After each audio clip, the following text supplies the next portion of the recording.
here. Oh, no, it's Leslie. Hi, Leslie. Oh, and Richard.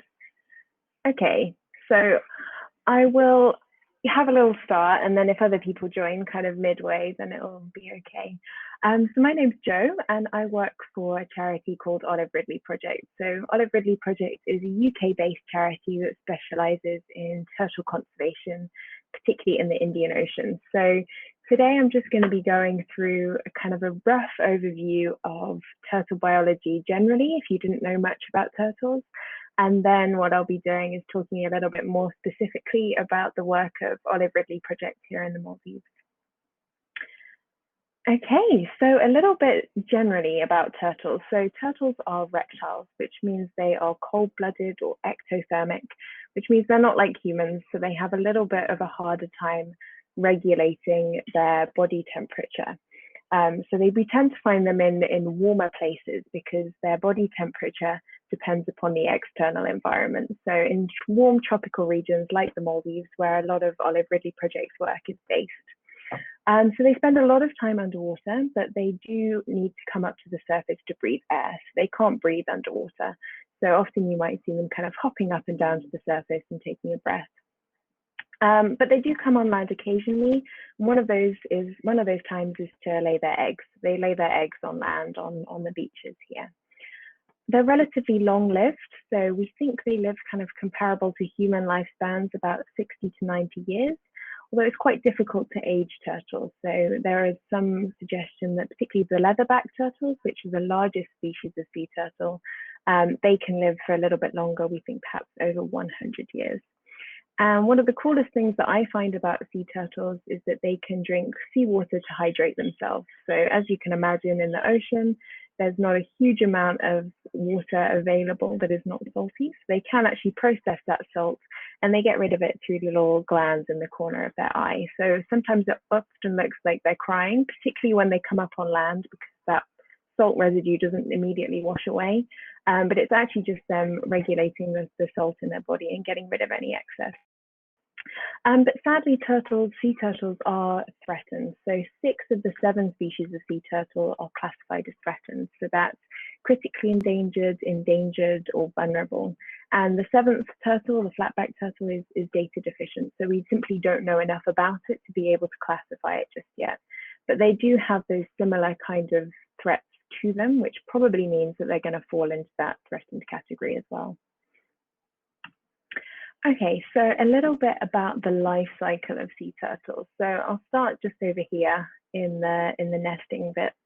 So females will come up onto the beaches to lay their eggs. So they'll first dig a big kind of hole with their front flippers, and then a smaller hole with their rear flippers about this sort of diameter. So that's what we call the egg chamber, and that's where they'll lay their eggs. So females can lay typically green turtles anywhere between 60 and 120, but it really depends upon the species. So hawksbill turtles can lay up to 200 eggs in the nest. So huge, huge clutches of eggs. And then they'll cover it all back up, and they're terrible mothers. So they'll head straight out into the open ocean, and there's no parental care with sea turtles. So they don't come back to look after their babies. So about 50 to 70 days, varies again a little bit depending on the species. The baby turtles will hatch from their eggs. So they'll hatch under the ground, and then they'll spend a few days kind of making their way up towards the surface. So they'll tend to do this in kind of short. They'll all move together, then they'll rest for a little while. They'll all move together again, rest for a little while, and then they'll just kind of rest just below the surface of the sand. And what they're waiting for is for the temperature to drop. So when it typically gets towards nighttime, and that's when they'll emerge from the sand. So often during the night, because they're less likely to come into contact with those predators, they're less likely to be seen, and they can get out into the open ocean as quickly as possible. So that's what they'll do when they're really small. We don't see the babies near our coastlines. They'll head straight out into the open ocean, and that's where they'll spend the first few years of their life. So drifting around floating mats of algae, kind of flotsam in the water, finding their food until they're a little bit bigger, until their shell's a little bit firmer, and then they'll kind of migrate back towards the shore where they'll find, whether that's a coral reef or a seagrass meadow, that's where they'll be out until they reach sexual maturity. So sea turtles can reach sexual maturity anywhere between 15 and 50 years old. So there's quite a big range. But at that point, when they're a little bit bigger, that's when they'll migrate back to the area where they were born. So typically, their natal beaches can be the same beach, but it'll be the same kind of area, and that's where they'll mate, and that's where they'll lay their eggs. And so the cycle kind of continues. But sadly, it's only about 1 in 1,000 of the little baby turtles will actually complete the cycle. So one of the reasons why they have so many eggs, because mortality rate is particularly high with sea turtles. So in the Maldives, where a lot of our work is based, we can find 5 species of sea turtles. There are 7 species in total, and we can find 5 of them here in the Maldives. So these are the green, the hawksbill, the Olive Ridley, which is the species that Olive Ridley Project is named after, which we'll talk a little bit more about later, the loggerhead turtle and the leatherback turtle. And they differ a bit in morphology if you're a little bit nerdy like I am.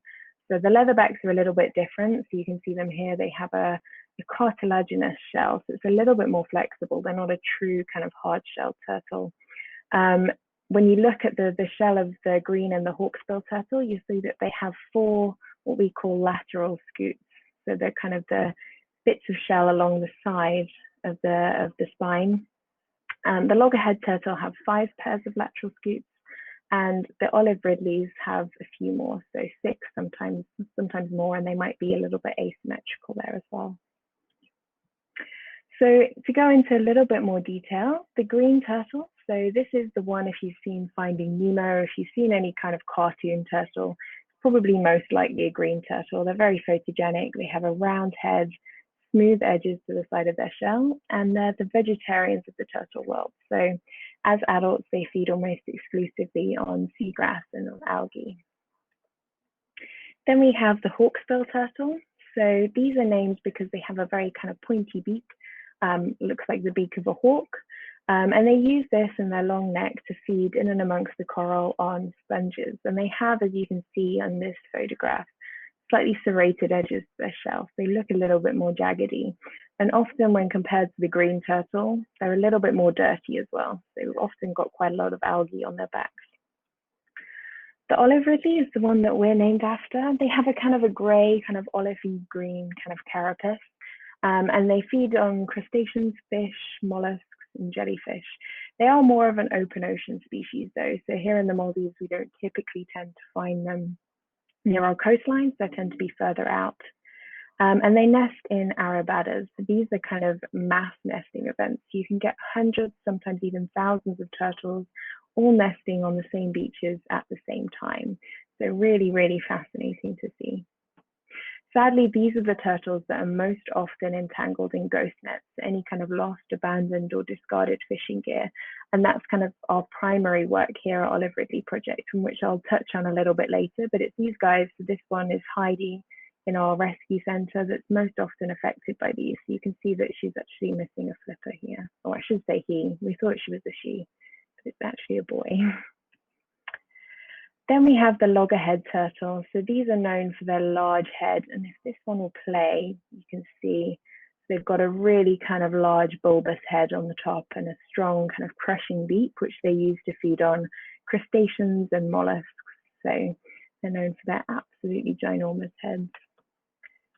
Then we have the leatherback turtle, which is the largest of the 7 species of sea turtle. Again, they've got that cartilaginous shell, and that allows them to dive a little bit deeper than the other species. So sometimes up to 1,300 meters, which is pretty cool. And they also have quite a thick layer of fat underneath their carapace. So they are allowed to range a little bit further from the equator. So you can often find them in slightly more temperate waters. So occasionally off the coast of the UK, which is not known, I have to say, for its warm waters. And then just to touch on the 2 that we don't find here in the Maldives, the flatback, known for its kind of flat back, effectively. And these are only found in Australia. And then you have the Kemp's Ridley sea turtle, which are closely related to the Olive Ridleys. These are actually the smallest species of sea turtle, and they tend to be found around the kind of the Gulf of Mexico area. So what threatens our sea turtles? We know that sea turtles are threatened, but what are the kind of the natural threats that they face? So it kind of depends a little bit upon the stage of life. So before they're born, when they're in the nest, you can have things like dogs, foxes, and raccoons digging up the nest and eating the eggs.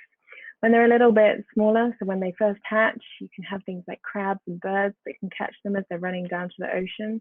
And then when they're in the water, some larger fish, dolphins, lots of little things will eat them because they are, about this sort of size. So they're a very easy mouthful for lots of things in the water. And then even when you think they're a little bit bigger, they've got a few more kind of a bit more protection from their shell. There are still things that can eat them. So particularly here in the Maldives, you have tiger sharks, very, very powerful jaws that will kind of crush through the shell of a turtle. And in other places as well, where you have larger land mammals like jaguars, they might take the turtles as they're coming up to nest. So turtles are not designed for the land. They're a little bit clumsy, they're a little bit clunky, and they definitely would not be able to get out of the way of one of these guys. But all of those would be okay if we didn't have the human threats as well. So sea turtles have been around since the time of the dinosaurs. They're perfectly capable of dealing with all of those natural threats.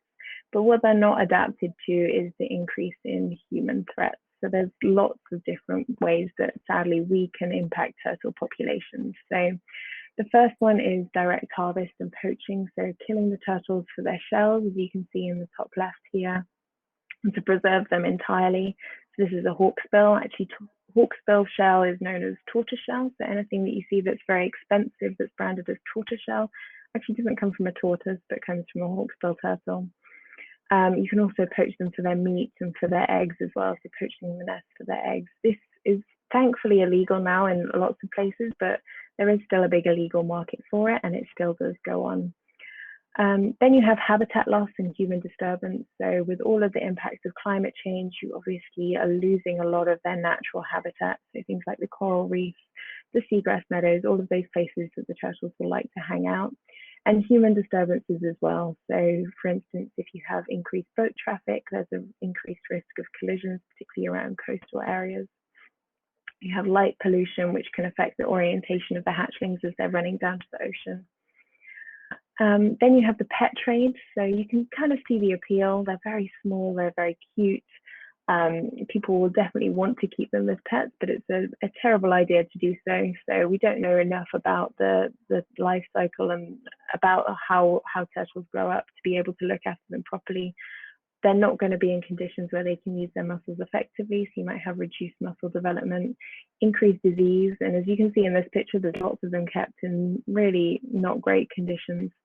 Often it's done with the best of intentions, particularly here in the Maldives, if people do keep them. They think, oh, if I can grab a little turtle, if I can grow it up to a little bit bigger, it'll have a better chance of survival in the wild, but it's just not the case. Then you have plastic pollution, which a lot of you probably heard a lot about. This can affect all manner of sea life, but sea turtles are absolutely not exempt from this. One of the particular problems with sea turtles is that they have downward facing spines in their throats.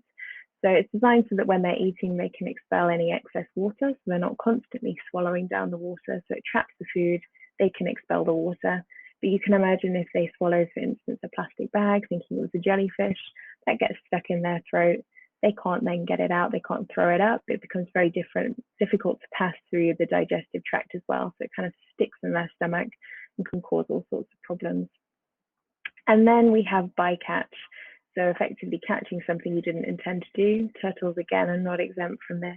And ghost nets. So this is what Olive Ridley was initially set up to try and combat, was the prevalence of kind of lost, abandoned, or discarded fishing gear in the ocean. So unlike bycatch, where the catch is kind of brought in, you might not have caught what you wanted to, but the nets will be brought in. Ghost nets are effectively loose in the ocean, so they just keep fishing again and again and again. And so these can be a big problem in entangling not only turtles, but also lots of marine life. So to talk about it in a bit more detail, often the fishing nets are made out of plastic, so they don't break down, and they can kind of all tangle up together and form these kind of huge conglomerates, and they drift around in the ocean, entangling marine life. So it can result in starvation if the animals are stuck, they can't find their food. can cause lots of injuries. So turtles are very, very strong animals. If they get entangled in something, they might kind of thrash around trying to get free.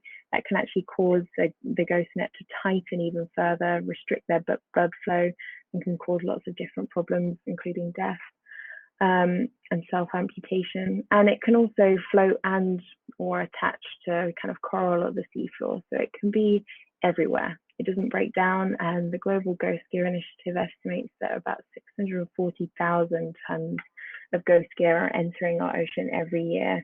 So it's a big, big problem. So they're often termed the silent killers. So they can kind of drift around with the currents. They're not restricted to national, international boundaries. They can kind of travel free within the ocean.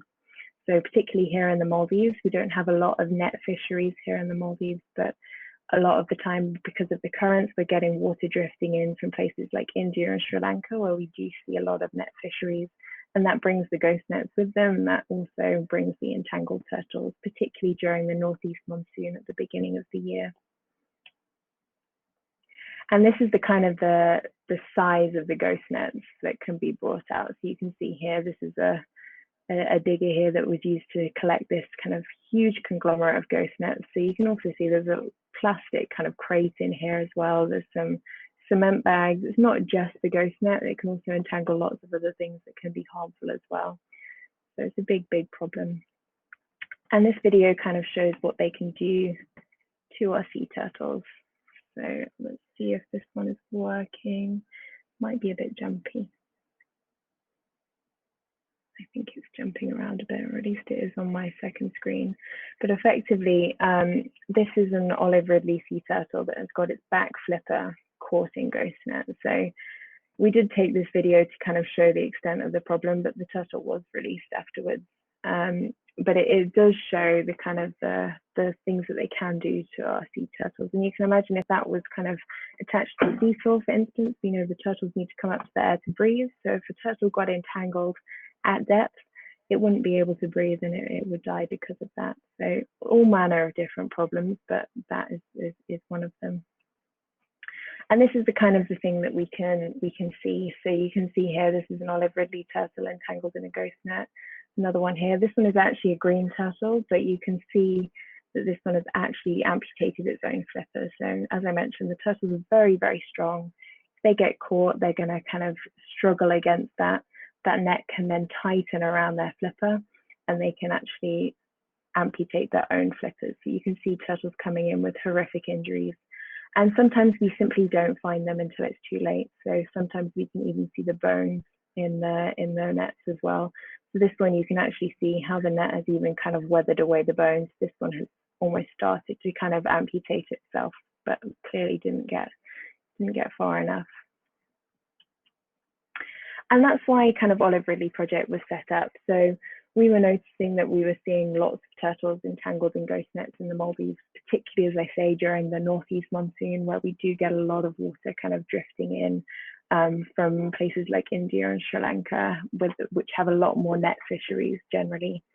And so our vision is to protect the sea turtles and their habitats in the Indian Ocean. And we're going to do that through rehabilitation, so rescuing and rehabilitating those turtles that have become entangled, research to finding out where those nets are coming from, which I'll touch on in just a moment, and then education and awareness as well. So the more we can shout about it, the more people are aware of it. Hopefully we can help to sort of reduce that problem.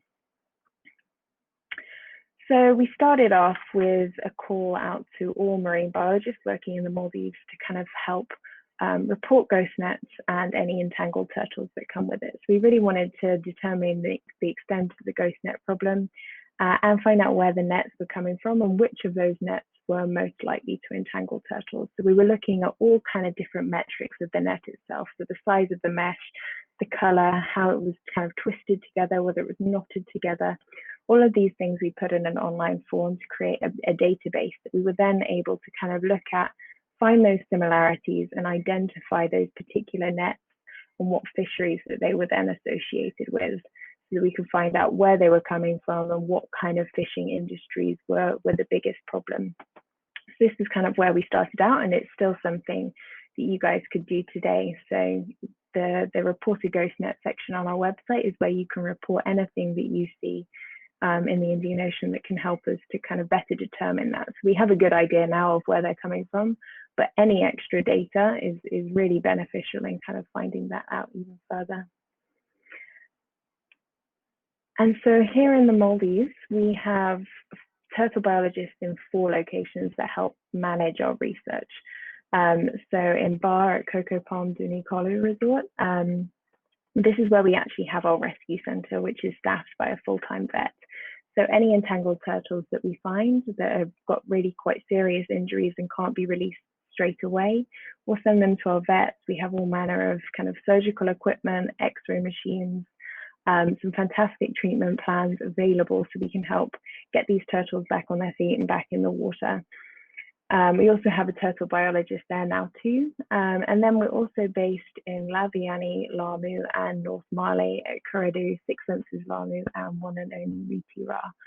And Ritira, it's closed at the moment, but we do have a separate rehabilitation tank there as well. So any kind of longer term patients that don't require immediate veterinary care, that's where they can go and kind of finish off their rehabilitation process before they can be released back into the wild. So we've kind of expanded from kind of just quantifying it and talking to all the different marine biologists that were at various resorts in the Maldives to now having dedicated turtle biologists in different locations that can help manage that research and hopefully find out a little bit more about the problem and about the turtle population as well. Oh, this is really loud. So this is a little video about the kind of things that we do. So this is Claire Petros, our lead vet, rescuing an entangled turtle. So you can have a little bit of a look here.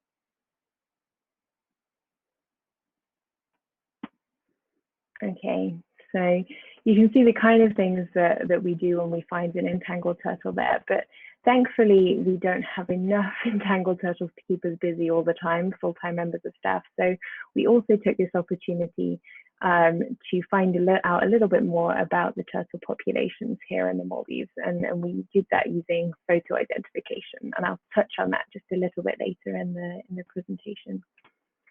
And another thing we focused on quite heavily was education and outreach. So we want to get out there and tell as many people as possible about turtles, about how important they are, about why we need to conserve them, and about the kind of the problems associated with ghost nets and our work. So we want to get as many people involved as possible so that they know what to do if they find an entangled turtle, they know what to do if they find a ghost net. All of this can help feed into our research and hopefully provide a much safer environment for our turtles in the Indian Ocean. So this photograph is from one of our research expeditions at one of the local schools here in the Maldives. So these are our staff and these are the kids behind them. And so more recently, we've kind of expanded outside of the Maldives. So as we know, ghost nets are not restricted to just the Maldives. They're not kind of bound by those borders. So we also want to work in other areas of the Indian Ocean as well and really spread that message. So we are also now based in Pakistan, which is actually a locally run project that focuses a lot on repurposing the ghost net and doing a lot within the local community to create revenue within the local community, give back to the local community, and also remove that ghost gear from the ocean. We're based in Oman at Six Senses Ziggy Bay, and Kenya in Diani Beach as well. So really kind of spreading out a little bit and kind of spreading our wings, getting the message out a little bit further. And so in all of these locations, with the exception of Pakistan, which is a slightly different project, I mentioned that we also do a lot of population research. So looking at photo identification to figure out how many turtles there are in this area and where those kind of hotspots are that can help feed into kind of national estimates and legislation and ways that we can better protect our turtle population.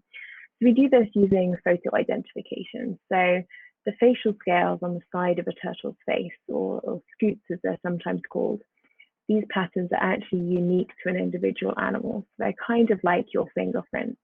So by taking photographs of each side of the turtle's face, we can actually link this up to a facial recognition software so that we can find out if it's a turtle that's already been photographed or if it's a totally new turtle. So thankfully now this is all done by computers, but a while ago it was all done by eye. But these are quite reliably different between individual animals. This one is a green turtle. They're not the same on both sides, but this is the same individual. And this one a hawksbill as well. And so what we wanted to do was get a photograph of each side of the face and a photograph of the carapace of the turtle as well. And we also wanted to kind of estimate their size.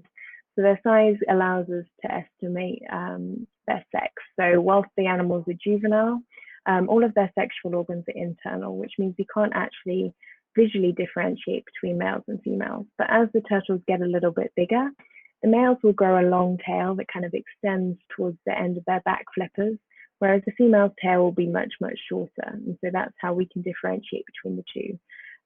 But what we'll do is we'll have a little look at the size. So you can see here, I think this is Claire just holding her arm out, having measured her arms to know roughly how big the carapace is. So from the end just over here, right up to the top behind the neck, to find out how we can kind of classify that, and we can have a better idea about population dynamics.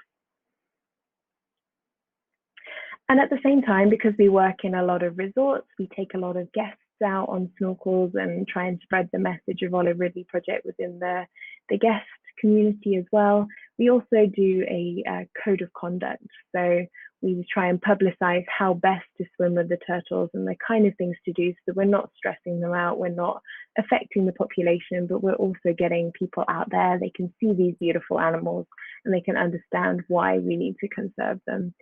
So things like being quiet, we want to approach them from the side so the turtles can understand where we're kind of coming from, not chasing the turtles. And another one that a lot of people don't know is not to kind of swim above them. So obviously the turtles need to come up to the surface to breathe. We don't want to be getting in their way or causing them to dive for any longer than they would ordinarily if we weren't there. So lots of different things that we can do for both snorkelers and divers in the water. Okay, so this one, I'm not sure how this is exactly going to work, whether it's, I might give you the time to do it rather than get people to jump in on video at this point, but this is kind of testing your ID skills. So I mentioned that all of the photo ID now is done via a computer and facial recognition software.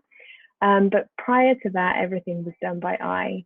So a lot of my work when I first started working for Olive Ridley Project was sitting down and looking physically through the photographs and trying to match them up. So I thought I'd give you guys a bit of a go. So this one is one of our turtles here in Laamu. So I'm the Laamu turtle biologist. This is Oscarina. She was actually the first turtle recorded in Laamu. And just by looking at these kind of facial scales on the side of the face, these dark bits, I'm going to give you about kind of 30 seconds to kind of figure out which one of these turtles you think is Oscarina. So I'll give you a few moments to think about it, and then I'll pop up which one is correct.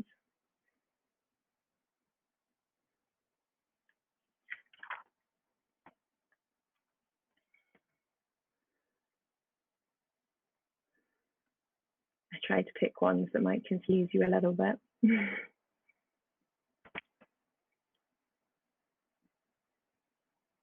Okay. So it was actually this bottom one here. So this one is Oscarina. So one of the ways that I used to be able to do this is for looking for a scoot or a particular kind of set of scoots that was particularly unique. So for this one, I'd be picking this one here in the middle. It's kind of framed by these two with a round one at the bottom, which is only found in this bit here. So you can see this one has got quite a few, don't quite match up. This one's got this kind of long rectangular one here that isn't quite right either. So I'll see how you guys do with this one. So this one is Ugg. He's one of our hawksbill turtles at a local reef here in Laamu. So I'll give this one a go and see if you can identify Ugg from these, again, these same facial scales. See if you can pick out those three, or a selection of a few that might help you out there.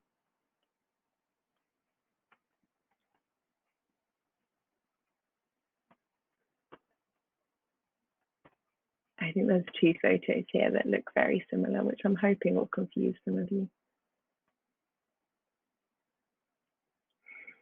I try to be a bit mean.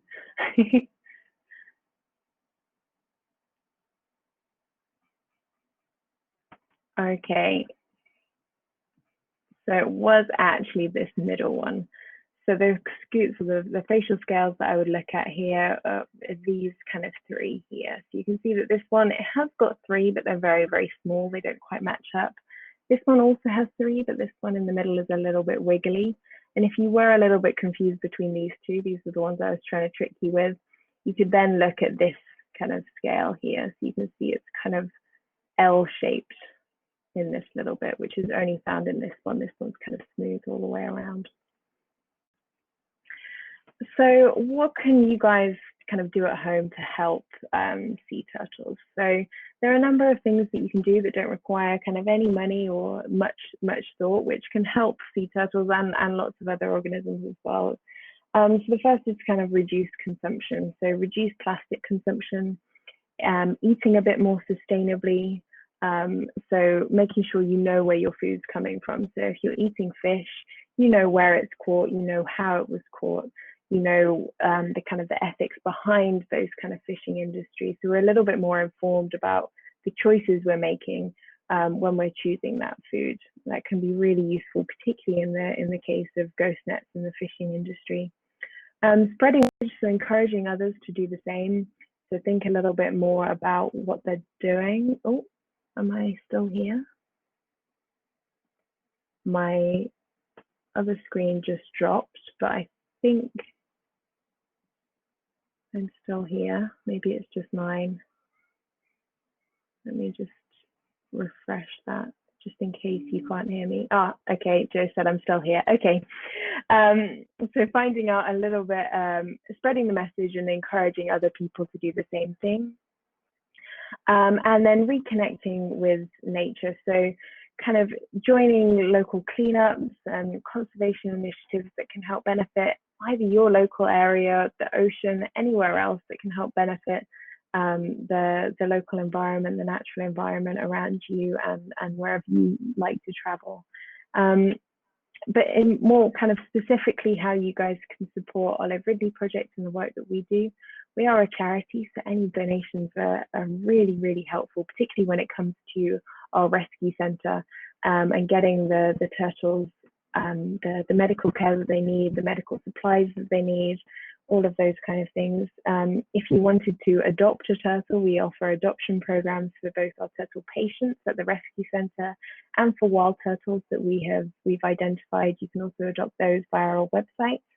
You can volunteer, so we run kind of volunteer programs at our rescue centre. So if you're super keen in helping out with some of our rehabilitating turtles, you can actually go to our rescue centre and help out our vet for a period of time, which is really, really fun, and I would encourage anyone to do that.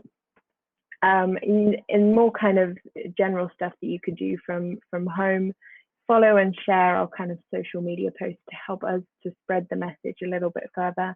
And then if you're really super keen, I mean, any kind of fundraising would be fantastic as well. So if you're super keen to help out running any fundraisers, doing a bake sale or something like that would be fantastic. But that is everything that I have for you. So I know we've got about 20 minutes or so still left within the session that we can do any kind of questions, answers, anything that you might want to know a little bit more about. If you've joined a little bit later and you want me to recap a couple of bits, I'm happy to do that. But feel free to, share your audio and video. I know we have up to 9 people we can stick on there. I know I'm taking up 2 slots, but yeah, anybody that wants to kind of hop in and answer any questions, I'll be happy to stick around for. Let me just have a look and see. Okie dokie. Ooh. Here we go. Oh gosh, lots of questions that I haven't got to. Okay. The ghost net issues around the Maldives, are you able to tell where they come from? So yes, at the moment we are. So we've done quite a lot of research. In fact, our founder and our CEO has actually just published a couple of papers. So if you search for Martin Stelfox, if you're scientifically minded and want to read a research paper, you can find out a little bit more about that. But we have been able to track where they're coming from. And a lot of it is around the kind of the India, the Sri Lanka, that kind of area within the Indian Ocean. That's where a lot of our nets are kind of coming from. Do you have any long-term turtles that can't be released back into the ocean? So yes, we have in the past. So we don't have too many. It's really done by a kind of a case-by-case basis. So generally, if turtle, for instance, like Heidi in the slide that I put a little bit earlier on when I was talking about Olive Ridley turtles, you can see that he is missing a flipper. That doesn't mean that he can't be released. So particularly if it's a male turtle, they're not going to be coming up on land. They're not going to be laying eggs. So we can quite confidently release turtles with one flipper missing back into the ocean. The problem kind of comes when they've got more than one flipper missing, and that again has to be done on a case-by-case basis. We did release one with 2 flippers missing. Generally, we would do it if they're missing kind of on one side and one on the other side. So not 2 front flippers missing or 2 rear flippers missing, for instance, or both on the same side.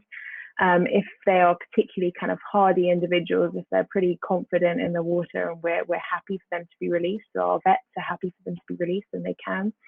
There are a few instances where we can't release animals back into the ocean, but as hard as that is, it wouldn't be fair to release them, and those are then kept in captivity, and they're kind of a good reminder of the damaging effects of ghost gear here in the ocean. Okay, what species of turtle do you find in Pakistan?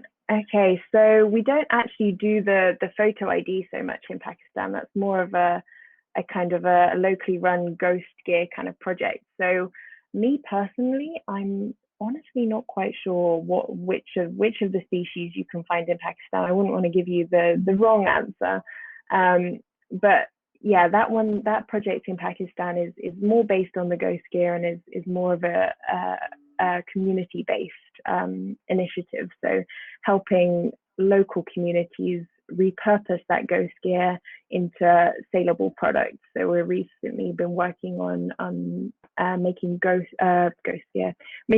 gear dog leads. So using that gear to kind of twist it together into a dog leash. We use recycled fabric, offcuts from fabric from a local designer that we then weave around that. And that's hopefully something that should be coming out fairly soon once we can kind of arrange transportation and stuff for the products to get around, and we can effectively kind of distribute them. But there's lots of things that we're working on. They also look at donkey harnesses as well for the donkeys that they have there in Pakistan.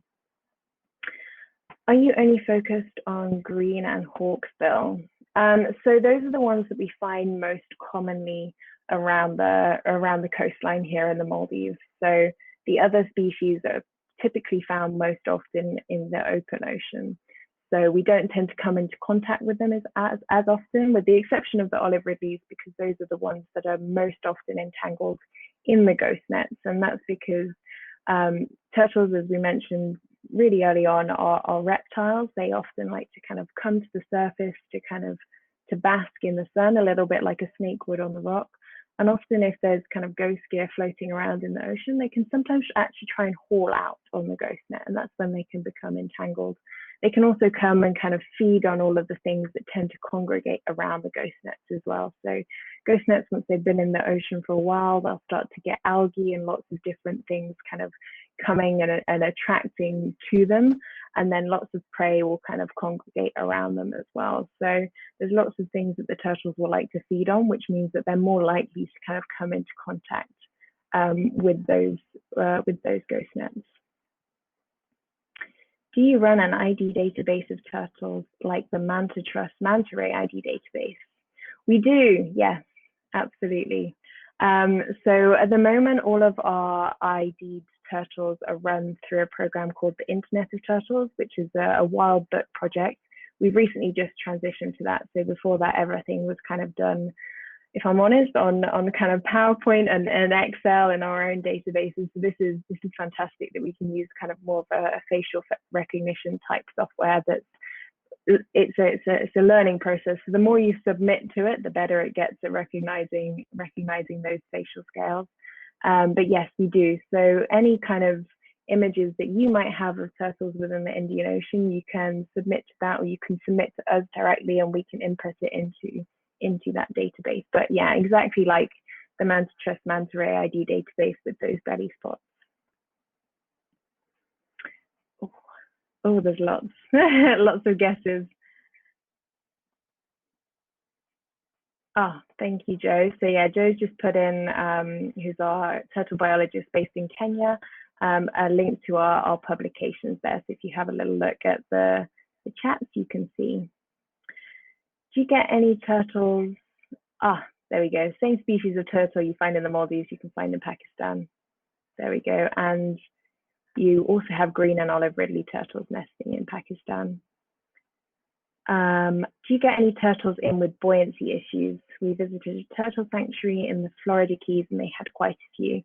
Yes, so this is quite a common problem with turtles that have become entangled or that have been in particularly stressful situations. So that's one of the things that we work on, particularly with our long-term patients. So our base in North Mali at one and only Riti Ra, that's where we have the kind of the longer term patients, the ones that are maybe just struggling with buoyancy, and that we can help kind of encourage them to start diving down. And once they're happy and kind of sitting on the bottom of the tank, we can take them out, as you saw in the videos, for those kind of ocean swims to build up their confidence, build up their strength, and then we can kind of release them from there. But yes, buoyancy issues is one of the big problems that we have. And we actually have Claire, who's one of our previous vets at Coco Palm. I believe she's doing a talk tomorrow. I want to say it's at 5 o'clock UK time, so that she can talk a little bit more about some of the patients that we have here in the Maldives and the kind of the issues that they might find. Okay, that's everything that I had on the chat. Sorry, I'm looking on my phone and it's very, very small. But if anybody else has any more questions, or if you want to share audio or video, I know it's a little bit weird and I feel a little bit awkward looking at my face presenting this as well, but feel free to hop on, share any audio or video, or type in the session as well. Hi, Joe. I just wanted to ask you again about what you talked before about the project in Pakistan. It kind got lost in the translation. I didn't understand what you were explaining, what they are doing and what is coming up. Could you explain it again? Yeah, so the project there is based on ghost gear recovery. Okay. So finding ways that we can repurpose any ghost gear that we find. So there's quite a big kind of fishing industry in Pakistan, and quite a lot of lost gear that is found in Pakistan. So it's a locally run project. So we have our project manager there is from Pakistan, and so he kind of coordinates these kind of projects to help repurpose any ghost gear that they do find. So whether it's been in the past, they've been making donkey harnesses for some of the donkeys that they have there in Pakistan out of that ghost gear, And at the moment, we're working on creating dog leashes as well that hopefully can be sold a little bit further afield, which would be amazing. Okay, so that's something, the dog leashes which go outside, so internationally you will sell it, or will go back to local? Or okay.